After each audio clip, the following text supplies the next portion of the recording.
ராதி கிருஷ்ணா, இன்னைக்கு fruit custard பண்ண போறேன். பார்க்கலாம், நறுக்கி வச்சிருக்கேன். கொஞ்சம் கிரேப்ஸு, ஆப்பிள், மாம்பழம், அப்புறம் மாதுளை, இவ்வளவும் எடுத்து வச்சிருக்கேன். இதுல இனி கஸ்டர்ட் பவுடர் போட்டுக்கலாம். 2 ஸ்பூன் கஸ்டர்ட் பவுடர் போட்டுக்கலாம். போட்டுட்டு நல்லா கட்டி இல்லாம கரைச்சிக்கலாம். ஏலக்காய் பொடியும் போட்டுக்கலாம். கரைச்ச கஸ்டர்டை இதில் விட்டுட்டு கைவிடாம கிண்டணும், இல்லாட்டா கட்டி பிடிச்சிடும். குழிக்கரண்டி அதால 2 ஸ்பூன் ஜீனி போட்டுக்கிறேன். இதை நம்மள கைவிடாம கிண்டிக்கலாம்.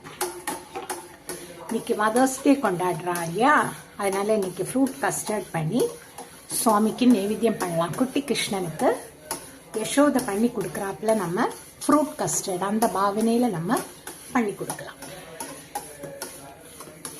ரெடி ஆயாச்சு. இதோ கொஞ்சம் கெட்டி ஆயாச்சு, பார்த்தீங்களா? போடும். இனி நம்ம இதை செட் பண்ணலாம்.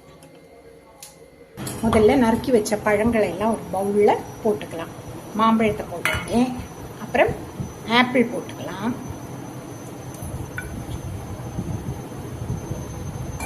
அப்புறம் கிரேப்ஸ், நீல கிரேப்ஸ் போட்டிருக்கேன். அப்புறம் பச்சை கிரேப்ஸ் போட்டிருக்கேன். அப்புறம்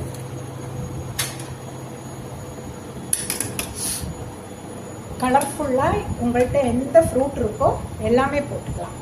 அதுக்கு மேல இந்த கஸ்டர்டை நம்ம செஞ்சோம் இல்லையா பால்ல, அதை எப்படி விட்டுடும்.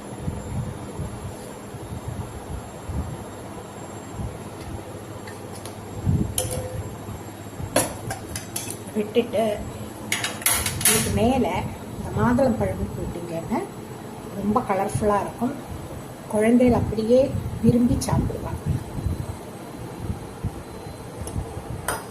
இதை இப்படியே சுவாமிக்கு நைவேத்தியம் பண்ணிட்டு இதை ஃப்ரிட்ஜில் ஒரு 2 மணி நேரம் வச்சுடுங்க. 2 மணி நேரத்துக்கு திறந்தே பார்க்காதீங்க, மூடி வச்சுடுங்க. அப்புறம் எடுத்து சர்வ் பண்ணி சாப்பிடலாம். ஓகே, வாழ்க வளமுடன். நன்றி, வணக்கம்.